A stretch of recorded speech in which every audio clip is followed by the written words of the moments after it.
You know, they say a man's workshop tells the story of his life. Mine sure does. 45 years of projects, repairs, and dreams, all lined up on those pegboard walls. Tools I've had since Michael was knee-high to a grasshopper, watching me work with those big, curious eyes of his. That's where I was standing when my son, my only son, the boy I raised after his mother passed, looked me straight in the eye and told me I was nothing but a burden. I'd been trying to move some lumber I'd picked up for a neighbor's fence repair. Nothing too heavy, mind you, but my arthritis has been acting up something fierce lately, and I thought maybe Michael could lend his old man a hand. He'd stop by to grab some paperwork from my office, something about insurance, and I figured it was perfect timing. Michael, when you get a chance, could you help me shift these boards? My back's not what it used to be, and I don't want to throw it out again. He was checking his phone, always checking that damn phone, and he didn't even look up at first. Just stood there in the doorway of my workshop, the same workshop where I'd taught him how to use every single tool on those walls, where we'd built his first go-kart, fixed his first car, where he used to bring his homework when he wanted to be near his dad. Then he sighed. Not just any sigh, but one of those long, heavy sighs that said everything I needed to know about how he saw me now. "Dad," he said, finally looking up from his screen, "you're just a burden now." I felt something crack inside my chest that had nothing to do with my heart condition. The boy I'd carried on my shoulders, taught to drive, walked down the aisle at his wedding. He was looking at me like I was some broken-down piece of equipment that had outlived its usefulness. "You can't do the work anymore. Everything's too much for you, honestly. It's exhausting having to worry about all this stuff." Standing there in my own workshop, surrounded by a lifetime of building and fixing and creating, I realized that somewhere along the way, my son had stopped seeing me as his father and started seeing me as his problem. Now, I need you to understand something about Michael and me. We weren't always like this. Him seeing me as some kind of obstacle. Me feeling like a stranger in my own son's life. If this is your first time here, I'm Dr. Nathan Cole.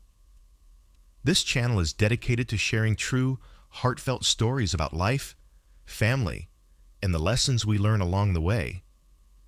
If that sounds like something you need in your life, feel free to hit subscribe. When his mother, Linda, passed from cancer when he was just 12 years old, it was me and him against the world. I remember those first few months after the funeral, both of us stumbling around this house like lost souls, trying to figure out how to be a family of 2 instead of 3.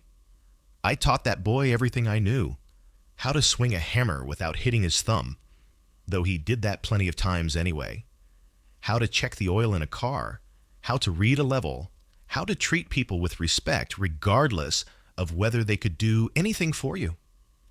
Linda always said I was too hard on him, but after she was gone, I knew those lessons were all I had left to give him. I worked double shifts at the construction company for years, making sure he could go to trade school instead of starting work right out of high school like I did. When he wanted to start his own contracting business at 25, I co-signed the loan even though it scared the hell out of me. When he married Jessica, I gave them the down payment for their first house, money I'd been saving for my own retirement. You know what he said to me at his wedding? Right there on the dance floor, with tears in his eyes, he said, "Dad, everything good in my life I owe to you. I hope I can be half the man you are." I held on to those words for years, even when the phone calls got shorter, when the visits became more about what he needed than just wanting to see his old man, even when Jessica started making excuses for why they couldn't come for Sunday dinner anymore. But looking back now, I think the changes started about 2 years ago, right after my first heart attack. Suddenly, Michael wasn't seeing his strong, capable father anymore. He was seeing an old man with limitations, with medical bills, with a big house that needed constant upkeep. The man who used to ask my advice on everything started making decisions about my life without even consulting me. And somehow, the son who once promised to take care of me the way I'd taken care of him had turned into someone who saw me as nothing more than a burden he'd inherited. After that day in the workshop, I started paying closer attention to things I'd been brushing off for months. You know how sometimes you don't want to see what's right in front of you? That was me with Michael's attitude. The phone calls told the whole story. Used to be, we'd talk every couple of days, nothing fancy, just checking in. But lately when I'd call, I could hear that tone in his voice, that impatient, busy tone, like he was waiting for me to get to the point so he could hang up and get back to his real life. "Hey, Dad, what's up?" Never, "How are you doing?" or "Good to hear from you." Just, "What's up?" Like there had to be some kind of emergency or problem for me to call my own son. And the visits, man, the visits hurt the most. Michael started showing up with this checklist mentality. He'd walk through the house like some kind of inspector, pointing out every little thing that needed fixing. The squeaky hinge on the back door, the loose tile in the bathroom, the way the front steps were settling just a bit. "Dad, you really need to stay on top of this stuff. What if you fall? What if something major goes wrong and you can't handle it?" He'd say it like he was worried about me, but I could see something else in his eyes. Calculation. Like he was adding up all the reasons why I shouldn't be living in my own home anymore. Jessica, bless her heart, would try to soften it. She'd squeeze my shoulder and say things like, "He just wants what's best for you, Robert." But even she couldn't hide the uncomfortable looks when Michael would go on one of his rants about how impractical it was for me to keep living in a 4-bedroom house. The worst part was when he started talking to me like I was a child. "Dad, you need to be realistic about your limitations. Dad, you have to think about being responsible here." Always with that condescending tone, like I hadn't been making responsible decisions long before he was even born. I started dreading his visits. This house that used to feel warm and full of memories started feeling like evidence in some kind of case he was building against me. Every creaky floorboard, every minor repair became ammunition for his argument that I was too old, too stubborn, too much of a burden to keep living my own life on my own terms. And you know what the real kicker was? He never once asked how I felt about any of it. 3 weeks after the workshop incident, Michael called and asked if he and Jessica could come over for dinner. Said he wanted to talk about some important things. The way he said it, all serious and formal, I knew this wasn't going to be a social visit. They showed up on a Sunday afternoon with a folder full of papers, and that look on Michael's face, the same look he used to get when he was about to tell me he'd wrecked the car or failed a test. Guilty, but determined. We sat around my kitchen table, the same table where I'd helped him with homework for years, where we'd eaten thousands of meals together. Jessica kept fidgeting with her napkin, wouldn't quite meet my eyes. Michael spread out his papers, like he was conducting some kind of business meeting. "Dad, we need to have a serious conversation about your future. Your future, not our future, not the family's future. My future, like it was something he got to decide. He had it all mapped out, complete with brochures and printed articles from the internet. The house was worth more than it had ever been. The neighborhood had really taken off, he said. Property values were through the roof. And there I was, one old man rattling around in all that valuable space. You're sitting on a gold mine here, Dad. This place is worth over $500,000 now, and you're just existing in it. You could sell, move somewhere more appropriate for your needs, and have plenty left over for your care as you get older. More appropriate for my needs. Like I didn't know what my own needs were. He had researched assisted living places, active senior communities, he called them. Places with activities and medical staff on site, where I wouldn't have to worry about maintenance or yard work, or any of the burdens of home ownership. Think about it, Dad.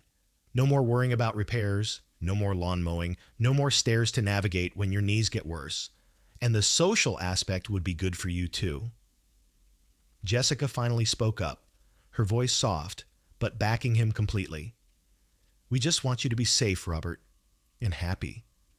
We worry about you here all alone. But I wasn't hearing concern in their voices. I was hearing relief. Relief at the thought of not having to worry about their old man anymore, of having me safely tucked away somewhere where I'd be someone else's responsibility. The worst part was how reasonable they made it all sound, like selling the house where I'd built my life, where I'd raised my son, where Linda and I had planned to grow old together. Like that was just a smart financial decision, nothing more. They sat there waiting for my response, and all I could think was, when did my home become just real estate to my own son? That night, after Michael and Jessica left with their brochures and their reasonable arguments, I couldn't sleep. I kept wandering through this house like a ghost, seeing it through their eyes for the first time. 4 bedrooms that mostly sat empty, a dining room I rarely used anymore, a yard that was getting harder for me to maintain. Maybe they were right. Maybe I was just being stubborn. I found myself in Michael's old bedroom around 2 a.m, sitting on the bed where he used to have nightmares after his mother died. I'd sit right here, rubbing his back until he fell asleep again, promising him that we'd be okay, that we'd take care of each other. The walls still had nail holes from his high school football posters. The closet still had that growth chart Linda had drawn in pencil, marking Michael's height each birthday. This wasn't just some asset to be liquidated. This was our life, our history. But then I'd remember the way he looked at me now, like I was some kind of burden he'd inherited instead of the father who'd sacrificed everything for him. And I'd wonder if maybe I was holding on to something that didn't matter to him anymore. I spent the next few days really paying attention to this place. The creaky step on the staircase, the same one that used to warn me when teenage Michael was trying to sneak out. The kitchen window where I'd watched him learn to ride his bike in the driveway. The workshop where we'd spent countless hours together, where he'd learned that working with your hands wasn't just about fixing things, but about building something that would last. Every corner of this house held memories of raising that boy. But somewhere along the way, Michael had stopped seeing this as the home where his father loved him, and started seeing it as the property he'd inherit someday. That's when it hit me, sitting in my workshop at 3 a.m, surrounded by tools that had taught my son everything he knew about craftsmanship. He wasn't worried about my safety or my happiness. He was worried about his inheritance. All that talk about me being safer in assisted living, about not having to worry about maintenance, it wasn't about me at all. It was about him not wanting to deal with an aging father and wanting to cash in on 45 years of my hard work and mortgage payments. The boy I'd raised to be better than me had somehow learned to see his own father as nothing more than an obstacle between him and a $500,000 payday. That realization didn't make me sad. It made me angry. 2 days later, I was out front trying to fix the mailbox post. Damn thing had been wobbling for weeks, when my neighbor Carlos walked over with a toolbox in his hand. "Mr. Robert, you need help with that?" Carlos lived 3 houses down with his wife Maria and their 2 kids. Good people. He worked construction during the day and drove for a delivery service at night, trying to make ends meet like I used to do when Michael was small. Always polite, always respectful. The kind of neighbor who actually knew your name and meant it when he asked how you were doing. "I got it, Carlos, but I appreciate the offer," I said. Though honestly, my arthritis was making the whole job harder than it should have been. He didn't walk away like most people would.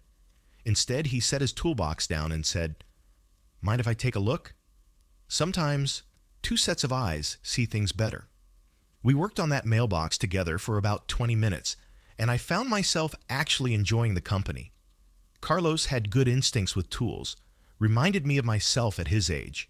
But more than that, he listened when I explained why we needed to dig the post hole a little deeper, asked real questions, treated me like I knew what I was talking about. When we finished, he stood back and admired the work, like we'd built something important instead of just fixing a mailbox. Your house is beautiful, Mr. Robert. They don't build them like this anymore. Thanks, son. Built most of the additions myself over the years. I can tell. The craftsmanship is incredible. He paused, looking up at the house with genuine appreciation. Maria and we've been looking for years to find something in this neighborhood. The schools are so good here, you know. But everything's gotten so expensive, we can't even get close to affording anything. There was something in the way he said it. No complaint, no bitterness, just a father wanting better for his kids, the same way I'd felt when Michael was young. How long you been looking? I asked. 3 years now. We keep saving, but the market keeps going up faster than we can save. Sometimes I think we'll be renting that little apartment forever. He shook his head, then smiled. But we keep trying. That's all you can do, right? After he left, I found myself thinking about Carlos and Maria, about how they looked at their kids the same way I used to look at Michael, like everything they did was for them. About how Carlos had spent 20 minutes helping an old man fix a mailbox just because it was the right thing to do. And I thought about Michael, who couldn't spare 5 minutes to help his father move some lumber without complaining about it. That's when the seed of an idea started growing in my mind. Over the next week, I found myself paying more attention to Carlos and his family than I probably should have. Not in a nosy way, but in a curious way. The way you watch something that reminds you of who you used to be. Every morning at 6:30 sharp, Carlos would walk his kids to the bus stop at the corner. 8-year-old Sophia and 10-year-old Diego, both polite as could be. When they'd see me getting my newspaper, they'd wave and call out, "Good morning, Mr. Robert," like their parents had taught them to respect their elders. When was the last time Michael's kids had visited their grandfather? I couldn't even remember. I started asking around about Carlos, not in a prying way, just casual conversation with other neighbors. Turns out he'd been working for the same construction company for 7 years, never missed a day. Maria worked part-time at the elementary school, loved by all the teachers. They'd been living in that cramped 2-bedroom apartment since Diego was born, saving every penny they could. "He's good people," said Mrs. Henderson from next door. "When my husband had his stroke last year, Carlos came over every weekend to mow our lawn. Wouldn't take a dime for it, said it was just being neighborly." Meanwhile, Michael called twice that week to check on me, but both conversations somehow turned into him asking whether I'd thought any more about our discussion and reminding me that the market wouldn't stay this hot forever. The contrast was like a slap in the face. Carlos, who owed me nothing, went out of his way to help neighbors and treat people with kindness. Michael, who owed me everything, treated me like an inconvenience that needed to be managed. I started doing some quiet research. Called my bank, talked to my lawyer, just theoretical questions I told them. What options does a man have with his property? What rights does he have to do what he wants with what he's worked 45 years to build? The more I learned, the more the idea took shape in my mind. Michael thought this house was his inheritance, that he just had to wait for his old man to die or become too feeble to fight him on it. He'd forgotten that it was still my house, my decision, my life. And if he wanted to treat me like a burden, maybe it was time I stopped being available to be treated that way. Carlos represented everything I'd tried to teach Michael: respect, hard work, putting family first, helping others without expecting anything in return. Everything Michael had somehow unlearned along the way. That's when I knew what I was going to do.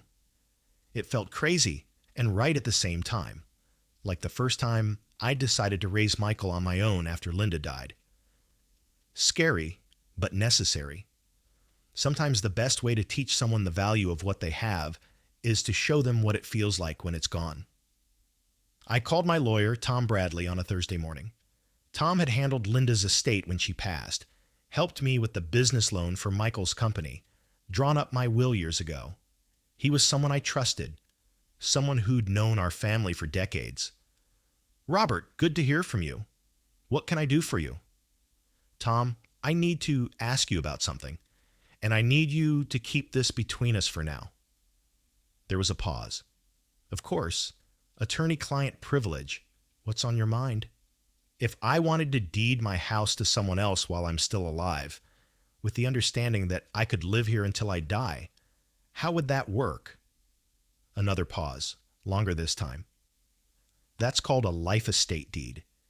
The new owner gets the property, but you retain the right to live there for the rest of your life. It's perfectly legal, perfectly binding. Mind if I ask what's prompting this? I told him about Michael's attitude, about the family meeting, about how my son seemed more interested in cashing in on my house than caring about my well-being. I told him about Carlos and Maria, about seeing the kind of family they were, the kind of values they represented. Tom listened without judgment. He'd known Michael since he was a teenager, had seen the changes in him over the years. Robert, I have to ask, are you sure about this? This isn't something you can easily undo. Once that deed is recorded, that house belongs to someone else, even if you can live there. I'm sure, Tom. More sure than I've been about anything in years.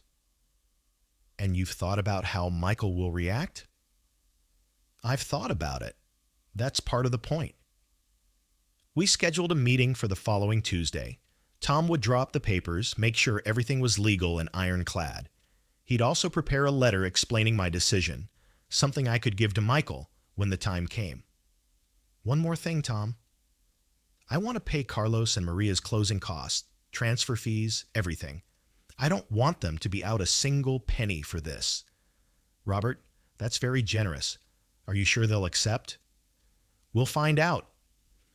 That weekend, I asked Carlos if he could come over Sunday afternoon to help me move some furniture. When he arrived, I had coffee ready and asked him to sit down. Carlos, I want to ask you something, and I need you to hear me out before you say anything. He nodded, probably thinking I needed help with some project around the house. How would you feel about owning this house? His face went blank. I'm sorry, Mr. Robert. I don't understand. I want to deed this house to you and Maria. You'd own it, but I'd live here until I pass away. It's called a life estate. Everything legal, everything proper. Carlos stared at me like I'd started speaking a foreign language. Mr. Robert, we couldn't possibly. Why would you? Because you remind me of who I used to be, and because you treat people the way my son used to, before he forgot where he came from. Carlos went home that Sunday and had a long conversation with Maria. He came back Monday evening, hat in his hands, looking like he'd barely slept. Mr. Robert, Maria and we talked all night. We can't accept this. It's too much. We're not family. We're just neighbors who... Stop right there, I said, holding up my hand. You know what family is? Family is the people who show up when you need them. Family is treating people with respect, even when they can't do anything for you. You've been more of a son to me in the past month than my actual son has been in the past 2 years. Maria was with him, tears in her eyes. But Mr. Robert, what if something happens? What if you change your mind? What if your son... My son made his feelings about me pretty clear. This is my house, my decision. And I've decided that when I'm gone, I want it to go to people who understand what a home really means. It took another hour of convincing, but finally, Carlos and Maria agreed to meet with Tom Bradley the next day. Tuesday morning, we all sat in Tom's office. Carlos kept his hands folded in his lap, like he was afraid to touch anything. Maria clutched a tissue, still not quite believing this was real. Tom explained everything in detail, how the life estate worked, what their rights and responsibilities would be, what would happen when I passed away. He had Carlos and Maria sign papers acknowledging that they understood they were receiving the property as a gift, that there was no expectation of payment beyond the nominal $1 the law required. "Are you absolutely certain about this, Robert?" Tom asked one more time. I looked at Carlos and Maria, thinking about their kids calling me Mr. Robert with genuine affection, about Carlos helping with my mailbox just because it needed doing, about the way they looked at their family home like it was a treasure instead of an investment. I've never been more certain of anything in my life. When we signed the papers, Maria started crying. Carlos's hand was shaking as he wrote his name. They both kept thanking me, but I was the one who felt grateful. For the first time in months, I felt like I had some control over my own life again, like I'd made a decision that honored what I'd tried to teach my son, even if he'd forgotten the lessons. Tom notarized everything, filed the deed with the county recorder's office. Just like that, Carlos and Maria owned the house I'd lived in for 45 years, and I'd never felt more at peace with a decision in my life. Michael showed up the following Saturday morning with a briefcase full of papers and that determined look I remembered from when he was a teenager, trying to convince me to let him do something I'd already said no to. He had real estate agent business cards, brochures from 3 different assisted living communities, and what looked like a financial plan all mapped out. He spread everything across my kitchen table like he was preparing for the most important sales pitch of his life.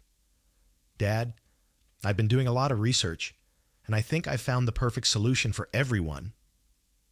Everyone. Like this was a group decision. He kept talking, telling me how he and Jessica had driven around and looked at some places. There was this beautiful senior community about 20 minutes from their house, Sunset Manor. They had activities, medical staff, even a workshop area where I could still tinker around with tools. Michael was talking fast, excited, like he'd solved some complicated problem. He showed me glossy photos of old people playing shuffleboard and smiling in what looked like hotel lobbies. The best part is they have different levels of care. You could start in independent living, and if you ever need more help, you just move to assisted living, then skilled nursing if necessary. It's all right there. I let him finish his whole presentation, watched him get more animated as he talked about floor plans and meal programs and how convenient everything would be. He'd even called a realtor about listing the house. "So what do you think, Dad? I know it's a big change, but I really think this is the smart move for everyone involved." I poured myself another cup of coffee, taking my time. "Well, Michael, it sounds like you've put a lot of thought into this." "I have. I really have. I want what's best for you." "That's good to hear, son, but I'm afraid there's been a change in circumstances." He leaned forward, probably thinking I'd hurt myself or had another health scare. "What kind of change? Are you okay?" "Oh, I'm fine. Better than I've been in months, actually. It's just that I won't be needing to make any decisions about selling the house." "What do you mean?" "I mean the house situation is already taken care of. I deeded it to Carlos and Maria Rivera on Tuesday." The look on Michael's face went through about 5 different stages. Confusion first, like he hadn't heard me correctly. Then disbelief. Then something that looked like panic. "You what?" "I signed the house over to the Riveras. They own it now. It's called a life estate. I can live here until I die, but the property belongs to them." Michael's face went white, then red. "Dad, that's... You can't... Are you out of your mind?" And there it was. Not concern for my well-being. Not worry about my decision-making capacity. Just pure, raw anger that his inheritance had just walked out the door. Michael's reaction was everything I'd expected, and worse than I'd hoped. He went from disbelief to fury, to accusations so fast it made my head spin. "Dad, you can't be serious. You gave away a $500,000 house to some strangers. What were you thinking? This has to be some kind of mistake." "No mistake, Michael. Carlos and Maria Rivera are now the legal owners of this property. Tom Bradley handled all the paperwork. Everything's been filed with the county. He started pacing around my kitchen like a caged animal. Tom Bradley? You went behind my back to my lawyer. Dad, this is insane. You're not thinking clearly. Maybe it's time we talk to doctor. Stevens, about your medication. About whether... Stop right there. I stood up, and something in my voice must have cut through his panic because he actually stopped pacing. Don't you dare try to claim I'm not competent just because I made a decision you don't like. But Dad, they're strangers. You barely know these people. I know them well enough. I know Carlos works 2 jobs to support his family. I know Maria volunteers at their kids' school. I know they say please and thank you and treat their neighbors with respect. I know they see this house as a home, not as an investment opportunity. Michael's face was getting redder by the minute. This is about money, isn't it? You think I only care about inheriting this place? Don't I? The question hung in the air between us. Michael opened his mouth probably to deny it, but nothing came out, because we both knew the truth. Dad, I'm calling Tom Bradley. This can't be legal. You can't just give away property like this. There has to be a way to reverse it. Go ahead and call him. He'll tell you the same thing he told me. It's my property, and I have every right to do whatever I want with it. The deed is recorded, Michael. It's done. That's when Jessica spoke up. She'd been sitting quietly at the table, but now she looked almost relieved. Michael, maybe we should just... No! He spun around to face her.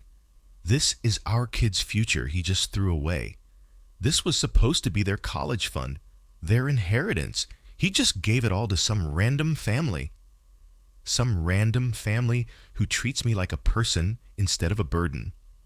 Michael stopped pacing. For a moment, just a moment, I thought maybe he'd remember what he'd said to me in the workshop. Maybe he'd realize how his words had cut me, how his attitude had pushed me to this point. Instead, he said, Dad, I'm going to fix this. I'm going to call a lawyer, maybe Dr. Stevens. We'll get a competency evaluation if we have to. And there it was, my son, threatening to have me declared mentally unfit because I'd made a choice he didn't like. You do whatever you think you need to do, Michael, but those papers are signed, and I'm not changing my mind. He grabbed his briefcase and headed for the door, Jessica trailing behind him, looking embarrassed and apologetic. This isn't over, Dad. Yes, it is, son. It really is. That was 8 months ago. Michael did exactly what he threatened to do. Called lawyers, demanded competency evaluations, made a lot of noise about elder abuse and undue influence. Dr. Stevens examined me thoroughly and declared me as mentally sharp as ever. Tom Bradley's paperwork was bulletproof. The county recorder confirmed that the deed transfer was completely legal and properly executed. Michael's lawyer, a different one since Tom rightfully refused to represent him in a case against me, eventually told him he didn't have a leg to stand on. The house belongs to Carlos and Maria Rivera, free and clear. And I've never been happier about a decision in my life. You want to know what real family looks like? It's 10-year-old Diego knocking on my door every Saturday morning, asking if I need help with anything around the house. Not because his parents make him, but because he genuinely wants to spend time with his abuelo Robert. It's 8-year-old Sophia bringing me drawings she made at school, proudly showing me the house she drew with me standing in the front yard. This is you, and this is our house, she says, like it's the most natural thing in the world. It's Maria insisting on cooking extra dinner twice a week and bringing me a plate, not because she feels obligated, but because she says it makes her happy to take care of someone who's been kind to her family. It's Carlos and me working together in the workshop on weekends, him learning techniques I've spent 50 years perfecting, me teaching him the same patience and precision I once tried to teach Michael. The difference is, Carlos listens. Carlos appreciates. Carlos says thank you like he means it. I see Michael occasionally. He's still angry, still convinced I've lost my mind. He brings the grandkids by once a month. duty visits that feel stiff and uncomfortable. His children barely know me now, which breaks my heart. But that's a choice their father made. Sometimes I wonder if I was too harsh, if there was another way to handle things. But then I watch Carlos teaching Diego how to use a screwdriver properly, see the same pride in his eyes that I used to have when I was teaching Michael, and I know I made the right choice. Michael spent years treating me like a burden, assuming my house would be his payday when I died. He never considered that his father might have other plans, other people who valued him not for what he owned, but for who he was. I'm 73 years old now. I live in the house I built, surrounded by a family that chose me as much as I chose them. Carlos and Maria's children will grow up here, go to good schools, have the same advantages I wanted Michael to have all those years ago. And when my time comes, I'll know this house, our house, will be filled with people who understand that a home isn't just about the building. It's about the love and respect and kindness that happens inside those walls. Michael thought he was entitled to my legacy. But legacy isn't something you inherit. It's something you earn every single day by how you treat the people who love you. Carlos and Maria earned it, and I couldn't be prouder to call them family.